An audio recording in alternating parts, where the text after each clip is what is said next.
जिस कांग्रेस के शासन में भारत गरीब था 1975 में, तो आधा ग्राम सोने के बराबर हर महीने स्कॉलरशिप मिल जाती थी, यानी 12 महीने में 6 ग्राम सोना।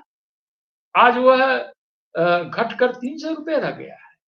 क्या दुर्गति हो गई है इस समाज की। सवाल ये है कि उनका नैतिक अधिकार क्या है, जो दलित समाज से वोट मांगते हैं, नोट मांगते हैं, मिशन चलाते हैं।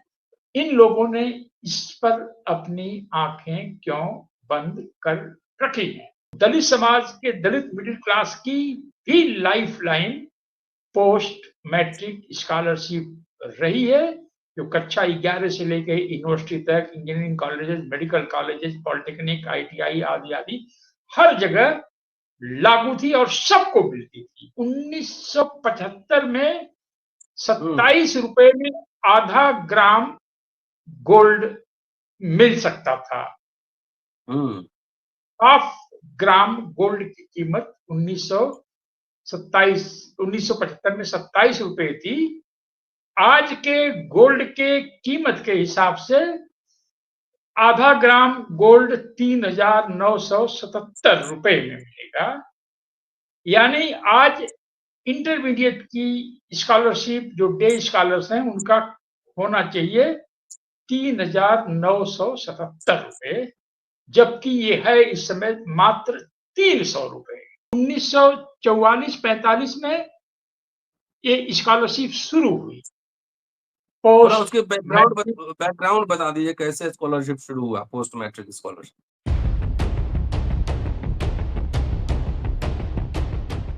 मानव सभ्यता के विकास में भाषा, कम्युनिकेशन और ज्ञान का मतलब शिक्षा से है, बहुत महत्वपूर्ण योगदान रहा।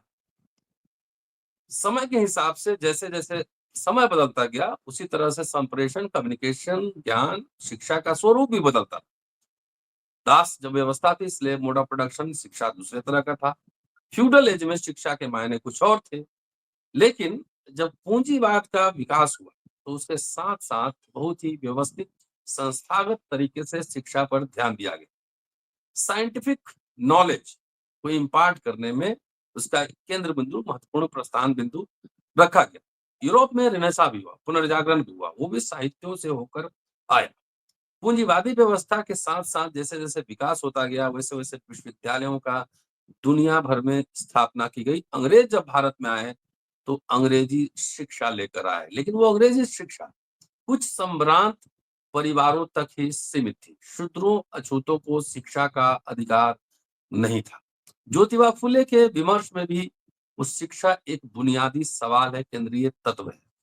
डॉक्टर अंबेडकर साउथ बोरो कमेटी से लेकर बुद्धिज्म तक, उनका जो परिनिर्वाण के समय तक जो उनका केंद्र बिंदु है, वो ज्ञान और शिक्षा का विमर्श है। चाहे साउथ बोरो कमेटी को दिया गया मेमोरेंडम हो, साइमन कमीशन को दिया गया मेमोरेंडम हो, इंडिपेंडेंट लेबर पार्टी हो, शेड्यूल कास्ट फेडरेशन हो, चाहे रिपब्लिकन पार्टी हो, तमाम उन्होंने जो मेमोरेंडम्स लिखे, स्टेट एंड माइनॉरिटी, वो भी जोड़ लीजिए।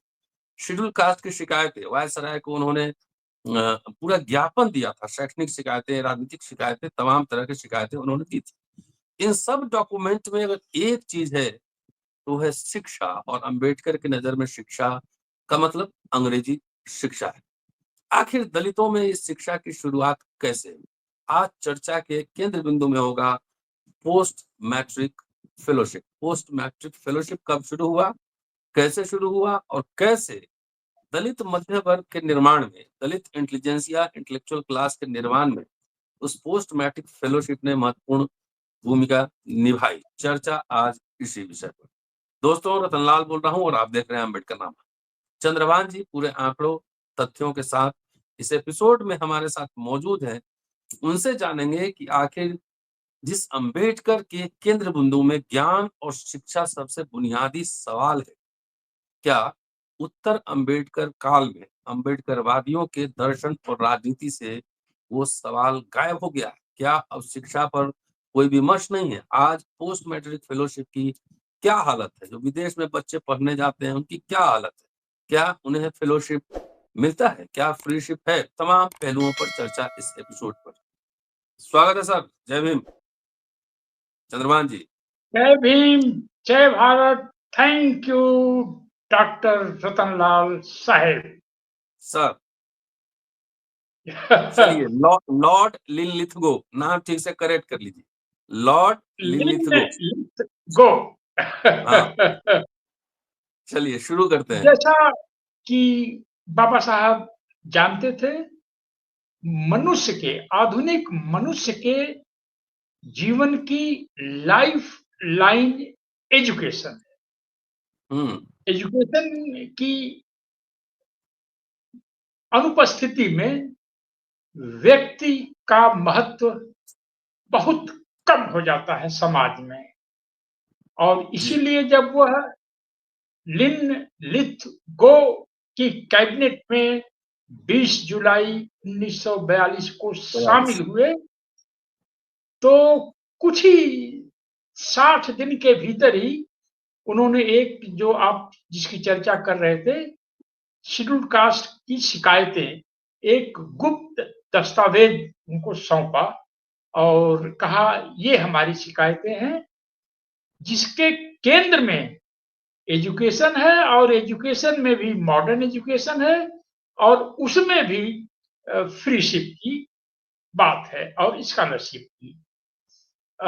इस पर मैंने बहुत स्टडी किया है, और 1990 में मैंने सामाजिक न्याय मंत्रालय से डेटा लेकर के एक ग्राफ बनाया जी, जिसमें 1944-45 से लेके 1991 तक का डिटेल हमारे पास है। 45 वर्षों का। हाँ, किस, जैसे कि 1944-45 में ये स्कॉलरशिप शुरू हुई, थोड़ा पोस्ट उसके मैट्रिक। बैकग्राउंड बता दीजिए, कैसे स्कॉलरशिप शुरू हुआ, पोस्ट मैट्रिक स्कॉलरशिप। तो जब कैबिनेट में गए लिन लिथ गो की कैबिनेट में, तो उन्होंने जो गुप्त दस्तावेज सौंपा, उसमें ये सब डिमांड की गई थी।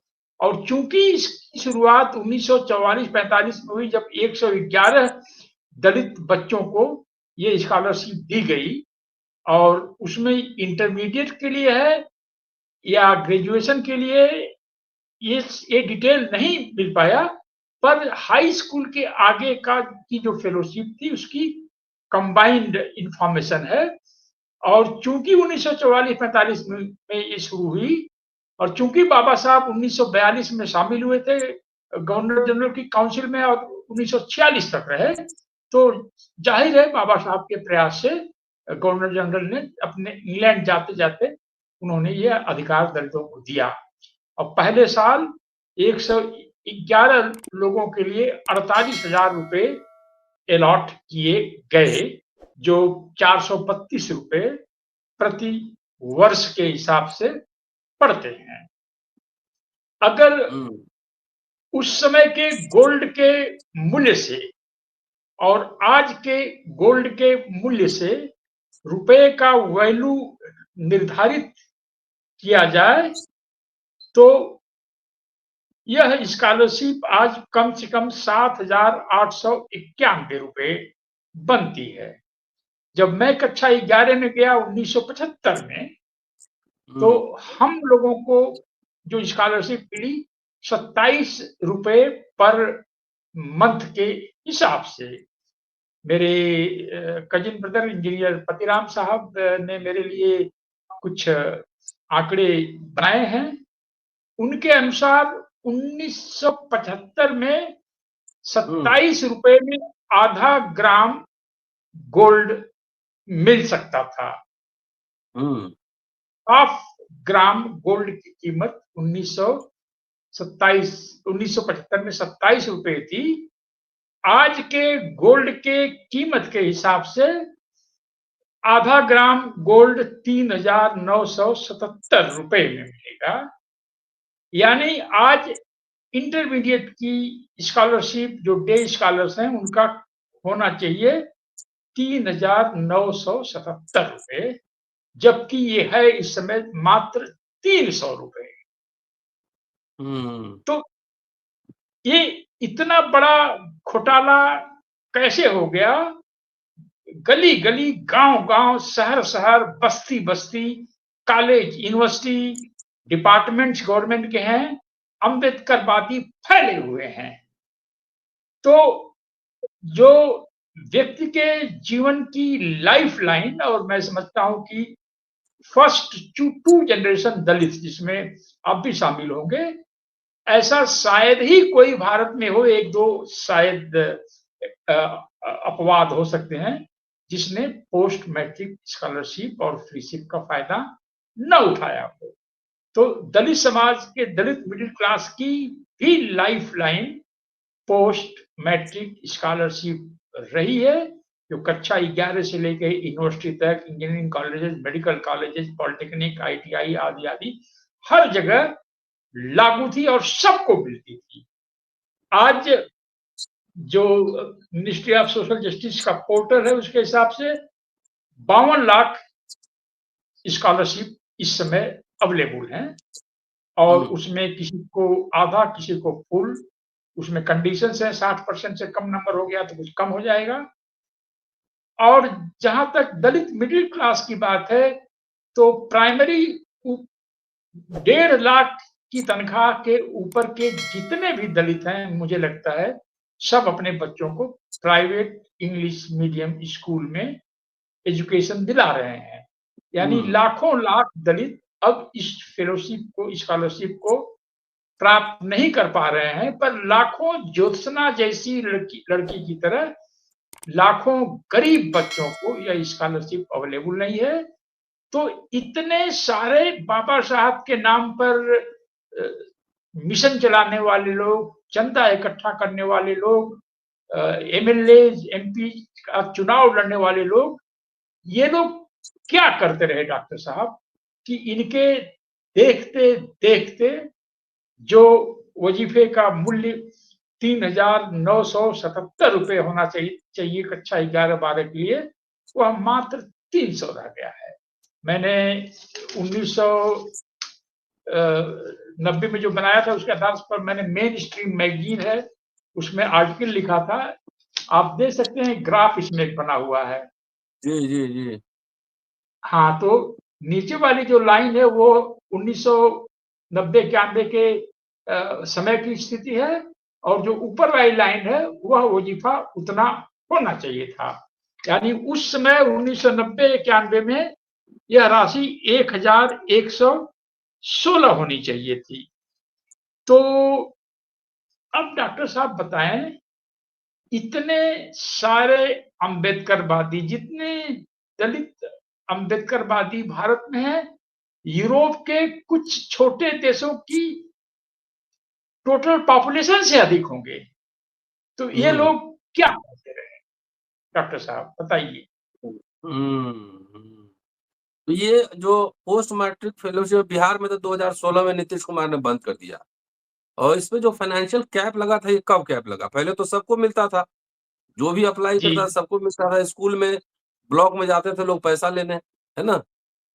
हाँ। तो ये कब, फाइनेंशियल कैप कब से लगा? क्रीमी ये लेयर तो एक्ट। इस पर फिर से रिसर्च करने की जरूरत है। मैं ये बताना उचित समझूंगा कि post matric scholarship central scholarship है, जिसका 75% हिस्सा केंद्र सरकार से राज्यों को जाता है, 25% अपना हिस्सा डाल के राज्य सरकारें ये स्कॉलरशिप सारे बच्चों को देती थी।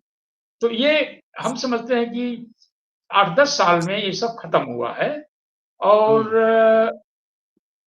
अब सवाल ये है कि उनका नैतिक अधिकार क्या है, जो दलित समाज से वोट मांगते हैं, नोट मांगते हैं, मिशन चलाते हैं। इन लोगों ने इस पर अपनी आंखें क्यों बंद कर रखी हैं? तो लॉर्ड लिनलिथगो ने ये शुरू किया था पोस्ट मैट्रिक फेलोशिप, और यस। हाल ही के दिनों तक रही। अब क्या हालत है मुझे पता नहीं, लेकिन ये बात तो है ना कि बहुत आइडियाज के लेवल पे जवाहरलाल नेहरू और अंबेडकर सभी ने एग्रीमेंट थे कि इसको कंटिन्यू रखना है, तभी तो बात के दिनों तक कंटिन्यू रहा। इसीलिए डॉक्टर साहब मैं ऐसा सोचता हूँ, मेरी सोच कितनी सही है, मैं कॉन्फिडेंट हूँ कि काफ़ी हद तक सही है। इसीलिए बाबा साहब नेहरू की कैबिनेट में शामिल हुए, क्योंकि जो ट्रांजिशन का पीरियड था, जब कैबिनेट मिशन हम्म आया, जब कॉन्स्टिट्यूएंट असेंबली बनी, तो अब एक भारत, पहले ब्रिटिश इंडिया था, अब भारत इंडिया बनने वाला था, और हम्म पंडित जवाहरलाल नेहरू की पहली कैबिनेट बनी, तो डॉक्टर अम्बेडकर अपना प्रयास किए होंगे ताकि इस ट्रांजिशन के दौर में, ट्रांजिशन के दौरान जो लड़ाई उन्होंने ब्रिटिश शासकों से जीती थी, वह कहीं खत्म न हो जाए। और इसलिए जो है, हम्म एक जो गार्ड की तरह से रक्षा करते हुए बाबा साहब नेहरू की कैबिनेट में गए, और जब सब स्मूथली हो गया, तब जाके किसी अन्य इशू पर उन्होंने हिंदू कोड बिल पर रिजाइन किया। लेकिन सवाल मेरा ये आपसे फिर है डॉक्टर साहब, और आपके दर्शकों से भी है ये मेरा सवाल, कि जिनको आप वोट और नोट देते हैं, वह इस पोस्ट मैट्रिक स्कॉलरशिप, जो कक्षा 11 में 3,977 रुपए होनी चाहिए, 300 क्यों रह गई?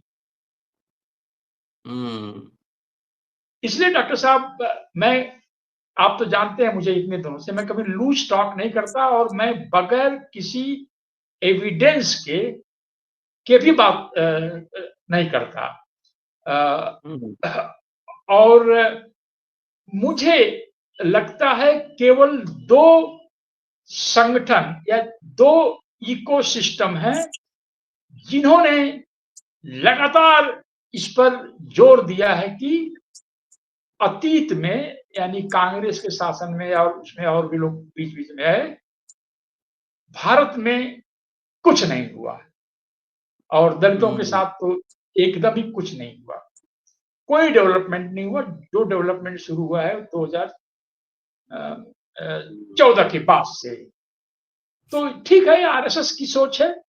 आरएसएस तो चाहेगा कि जो दलित जिस स्थान पर पहले ओरिजिनली थे, वहां से उठकर कहीं और बेहतर जगह चले गए, इनको वापस भेज दिया जाए। यह तो आरएसएस के हिंदू राष्ट्र के सिद्धांत के हिसाब से उनका अपना ये सोचना सही हो सकता है। अगर हम्म कोई व्यवस्थित, संगठित, वैचारिक इकोसिस्टम है, तो वह वाम सेक का है, और वाम हम्म सेक के स्वर आरएसएस के स्वर से एकदम मिलते हैं। यह कोई इंसिडेंस है, कोई इंसिडेंस की हिंदी क्या होगी, जरा बता क्या कह रहा दीजिए। है? हम्म आरएसएस क्या के क्या विचार से एकदम मिलता जुलता विचार वाम से इकोसिस्टम का है। हम्म यह क्या कोइंसिडेंट है? कोइंसिडेंट का मतलब क्या होगा हिंदी वो में? मतलब एक ही साथ घटित होने वाली घटना है, दोनों साथ साथ चल रहा है। हाँ, तो दोनों का स्वर एक जैसा क्यों है? हम्म और जब मैंने आपके चैनल पर कभी कहा था, और दलित नोट पावर पर भी मैंने कहा है, कि इज़राइल इतना छोटा सा देश, हम्म उसके गुप्तचर ईरान और हिजबुल्ला के टॉप पदों पर बैठा दिए गए, और ईरान की और हिजबुल्ला की तमाम लीडर्स का उन्होंने अता पता लीक किया, जी और ऊंचे स्थानों पर बने रहे, और इजराइल ने इनका जीना मुहाल कर दिया है। मेरे हम्म पास एविडेंस तो नहीं है, पर तथ्य एक यह है कि दलित नेतृत्व किसे कहेंगे? दलित हम्म एमएलए, एमपी, दलित मिशनरीज, दलित सोशल ऑर्गेनाइजेशन जो पार्लियामेंट पर दिखाई पड़ते हैं 14 अप्रैल को, पार्लियामेंट पर, और हम्म लखनऊ में, हजरतगंज में, और पूरे भारतवर्ष में, ये लोग ये लोग हैं, जो पार्टियां हैं जो लीडर्स हैं, जो एमपी एमएलए नहीं है लेकिन लीडर्स हैं दलितों में, जो हर डिपार्टमेंट में एससी एसटी का एक एसोसिएशन बना हुआ है, ये सारे लोग मिल करके एक क्यों ये इसको इग्नोर करते रहे। इसलिए ये यह एक तो एक बात यह है कि इसको इग्नोर किया। दूसरी बात, हम और आप जैसे लोग इसको पब्लिक के बीच ला रहे हैं कि दलितों का अधिकार छीनता जा रहा है, और जो स्कॉलरशिप लगभग 4,000 महीने होनी चाहिए, वो 300 रुपए घट कर रह गई है। और 4,000, मान लीजिए कोई डिग्री कॉलेज में पढ़ने दिल्ली यूनिवर्सिटी से आजमगढ़ से आ रहा है, 4,000 का तो कमरा भी नहीं मिलता है, होटल नहीं मिला, तो ये तो 10,000 होना चाहिए कम से कम। तो चाहे पीएचडी कर रहा हो बच्चा, चाहे डिग्री कॉलेज में हो, रूम का रेंट तो उतना ही रहेगा।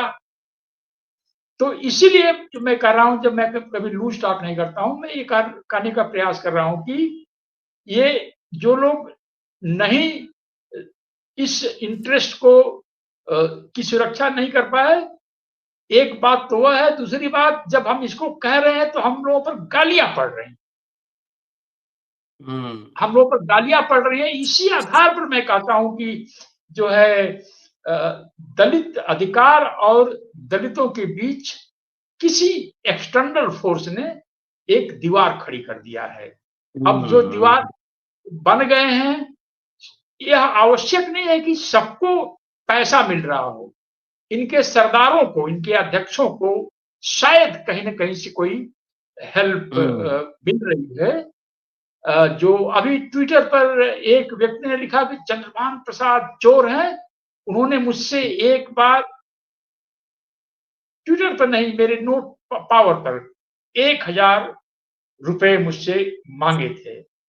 बहुत सारे इस तरह के जो जो दीवार बने हुए हैं दलितों और दलित अधिकारों के बीच, इनको नहीं मालूम है कि जेएनयू में मैं बजाज चेतक से चलता था, जब प्रोफेसर्स के पास स्कूटर नहीं हुआ करते थे, और बीए में मैं रॉयल इनफील्ड 350 सीसी बुलेट पर चलता था। तो जो भी चंद्रभान प्रसाद जानते हैं वो जानते हैं, मैं लोगों की, कितने लोगों की मेस बिल दिया करता था जेएनयू में। और हाँ, दलित शिक्षा आंदोलन के दौरान मैंने कंट्रीब्यूशन लिया और आई एडमिट इट, और मेरा अधिकार है। जब लोग अपनी पूरी जवानी लगा दिए चंदा खाने में, उसी पर जीवन बना उनका, उनको अधिकार है, तो क्या हमको अधिकार नहीं है कि कभी किसी से 1,000 रुपए ले लें कि भाई हमें कुछ करना है, हम जा रहे हैं आजमगढ़ की जर्नी पर, या जयपुर जा रहे हैं एक गांव में। तो यह जो दीवार खड़ी है, ये दलित समाज में बहुत ही डेंजरस एलिमेंट है। और इसमें जो सीनियर दलित हैं, दलित पेरेंट्स हैं, अपने बच्चों को वॉच करें, क्योंकि कभी भी एक्सटर्नल एलिमेंट जो घुसेगा, घुसपैठ करेगा दलित समाज के भीतर, तो वह जय श्री राम कहते हुए इंटर नहीं करेगा, वह जय बजरंग बली कहते हुए दलित ग्रुप में इंटर नहीं करेगा। वो कहेगा जय भीम, जय भारत, नमो बुद्धाय, और ब्राह्मण कहीं विदेश से आए हैं, इनको भगा देना है। और फिर बाद में देखेगा थोड़ा कॉन्फिडेंस लोगों ने, मैंने इतना ब्राह्मणों को गाली दिया है तो कॉन्फिडेंस में मिल गया है मुझे, तब लोग धीरे से कहना शुरू करते हैं कांग्रेस और बीजेपी एक ही चीज है। जिस कांग्रेस के शासन में भारत गरीब था 1975 में, तो आधा ग्राम सोने के बराबर हर महीने स्कॉलरशिप मिल जाती थी, यानी 12 महीने में 6 ग्राम सोना। आज वह घटकर 300 रुपए रह गया है। क्या दुर्गति हो गई इस समाज की। 11 नवंबर को मौलाना आजाद की जयंती थी, 11 नवंबर, और वो पूरा फर्स्ट एजुकेशन मिनिस्टर थे। उन्होंने पूरा आईआईटी वगैरह सब खोला, सब कुछ खोला, और 14 साल के बच्चों तक का फ्री एजुकेशन की बात की। और जवाहरलाल नेहरू, तमाम लोगों की सहमति होगी तब तो ही संस्थाएं बनाई गई और दलितों को उसमें आरक्षण दिया गया और फ्रीशिप दिया गया। कुछ वैचारिक सहमति तो रही होगी इन मुद्दों पर। जी। तो इसीलिए डॉक्टर साहब मैं कहता हूँ, जैसे कि अभी आपका मान लीजिए ये वीडियो कुछ लोग देख रहे हैं, ऐसा हो सकता है कि बाप के सामने बेटा बैठा हो और आधा वीडियो देख करके अचानक वहां से गायब हो गया, तो ऐसा हो सकता है कि वो अचानक गायब होकर के हम लोगों के खिलाफ गालियां लिख रहा हो। ऐसा पॉसिबल है, क्योंकि अगर आरएसएस को वैचारिक अगर हमले का शिकार होना पड़ता है और होना पड़ेगा फ्यूचर में, तो दलितों से ही पड़ेगा। अपने अपने कारणों पे ऐसे मुस्लिम समाज आरएसएस की विचारधारा से कभी नहीं लड़ पाएगा, नहीं टकराएगा, वो नहीं क्वेश्चन करेगा। क्वेश्चन करेगा तो केवल दलित, और दलितों में भी जो उत्तर भारत में चमार समाज है, महाराष्ट्र में महार है, आंध्रा में माला है, इस तरह के लोग ये करेंगे। इसलिए दलितों के पक्ष में कोई भी किसी भी तरह की आवाज उठाएगा तो उस पर इतने तुरंत इतने स्मार्ट ढंग से हमले हो रहे हैं, जैसा कि हम लोग झेल रहे हैं। जिस तरह से फायर ब्रिगेड में आग लगने की कॉल आती है और आधा मिनट के भीतर फायर ब्रिगेड की गाड़ी और फायर फाइटर्स तैयार हो जाते हैं, उतनी द्रुत गति से, फास्ट गति से। घबराना नहीं है, घबराना नहीं, उनसे से लोहा लेना है। चलिए। हाँ, नहीं, आरएसएस से लोहा लेना हो तो आरएसएस से हम तो लोहा ले ही रहे हैं, आप लोहा ले ही रहे हैं, लेकिन हमारा मुख्य संघर्ष हो गया है दलितों के बीच जो आरएसएस के एजेंट हैं और जिनकी आवाज दुर्भाग्यवश, मैं ऐसा नहीं कंक्लूड कर रहा हूं कि यह कोई प्लान्ड सेंट्रल अथॉरिटी है जो आरएसएस इकोसिस्टम और बामसेफ इकोसिस्टम को कमांड दे रही हो, पर दोनों का स्वर एकदम मैच करता है। इसलिए मैंने पहले भी कहा है कि मैं आलोचना से नहीं डरता। मैं 4 कॉलम लिखा हूं, राष्ट्रीय सहारा में मुझे जान से मारने की धमकियां आती थी। अभी भी पेपर रखे, चिट्ठियां रखी हुई हैं मेरे पास, 100 चिट्ठियां, 50 चिट्ठियां हफ्ते में आती थी, सबका जवाब देता था मैं। पर दलितों के बीच ही जो हम लोगों को जो कन्फ्रंट कर रहा है वो दलित ही है। और क्या हुआ? वैचारिक लड़ाई में तो जात भाई रिश्ते क्या होते हैं? वैचारिक लड़ाई में तो आर पार मोर्चा खोलना होता है। दलित है तो क्या हुआ? अरे तो वैचारिक लड़ाई ये तो तब होगी ना जब ये लोग ये कहें कि चंद्रभान प्रसाद जी, शिक्षा हमारे प्रगति का मूल आधार नहीं है, हम अंबेडकर को नहीं मानते हैं। इसीलिए मैं कहता हूं डॉक्टर साहब सुन लीजिए, बामसेफी इकोसिस्टम अंबेडकर पाद के खिलाफ एक विद्रोह था, जिसने अंबेडकर की सारी कंट्रीब्यूशंस को रिजेक्ट करता गया और कंडेम करता गया। ये सच्चाई है, ये तथ्य, और तथ्य हमेशा बिटर होते हैं, तथ्य हमेशा कड़वे होते हैं। मेरी बात, शिक्षा देना हमारा काम नहीं है। कुछ नेता कहते हैं कि शिक्षा देना मेरा काम नहीं, सरकार का काम है, बड़े करोड़ों चंदा लेते हैं। वीडियो आप सुन लिए होगा। इसीलिए बाबा साहब ने जो पीपुल्स एजुकेशन सोसाइटी बनाई थी, इसीलिए बाबा साहब गलत थे। बाबा साहब के संगठनों को छोड़िए चंद्रभान जी, संगठनों को छोड़िए, जो पूरा मिडिल क्लास 2-4-10,000 लोग जो वीडियो सुनते हैं, वो उनका फॉर्मेशन भी पोस्ट मैट्रिक फेलोशिप पे हुआ है। ठीक कह रहा हूँ?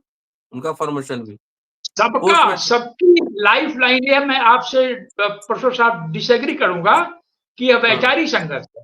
वैचारिक संघर्ष है तो कोई ये बोले ना कि चंद्रभान प्रसाद आपने जो शिक्षा को इतना बड़ा हवा बना दिया है, वो हमारे शिक्षा, हमारा अधिकार, शिक्षा से हमारा कुछ नहीं होने वाला है, हम पॉलिटिकल पावर पाएंगे तो करेंगे। और ये कही रहा है। कई नेताओं को हमने सुना है कि क्रांति कर लेंगे तब वो करेंगे, शिक्षा उसे अभी क्या करने का। हाँ, तो जो आर्गुमेंट है ये कहे ना, उसमें ये क्यों वो कह रहा है कि चंद्रभान प्रसाद चोर है? किसकी चोरी किया हूं मैं? नहीं, अम्बेडकर से आर्गुमेंट करें तो अम्बेडकर भी यहाँ गलत साबित हो जाएंगे। उनके तो बुनियादी तत्व शिक्षा ही है। और मुझको इस पर भी आपत्ति नहीं है कि कोई अंबेडकर से हट कर नहीं सोचे। बिल्कुल, हाँ, हम हिंदूवादी टाइप के लोग लेकिन नहीं हैं, अंबेडकर को उल्टा तो एक नहीं ले खिलाफ जाए ना, पूरा ट्रैक से बाहर तो नहीं ले जाए, उसको एनरिच बाहर भी नहीं करें। ले गए, ट्रैक को उन्होंने पीछे खदेड़ दिया है। हमें इस पर भी आपत्ति नहीं है कि कोई ये कहे कि चंद्रनाथ प्रसाद जी हम अंबेडकर से सहमत नहीं है। क्या दलित है हाँ, तो हमको अंबेडकर को इतर सोचने का अधिकार नहीं है? बिल्कुल अधिकार है आपको, एकदम। पर आप अंबेडकर की फोटो क्यों लगाते हैं अपने मंडप पे? आप अंबेडकर के स्लोगन क्यों लगाते हैं? आप अंबेडकर के का ब्लू कलर क्यों लगाते हैं? आप जय भीम जय भारत क्यों बोलते हैं? 14 अप्रैल को आप क्यों इकट्ठा होते हैं? अपने नाम पर इकट्ठा होइए। तो दलित समाज के कुछ लोगों को या बहुत सारे लोगों को मेरी बातें बुरी लग सकती हैं, लेकिन मैं ये बात कह देना चाहता हूं कि जो फेलोशिप 3,977 रुपए होनी चाहिए थी पर मंथ इंटरमीडिएट में और फ्रीशिप के साथ, वो 300 रुपए रह गई है।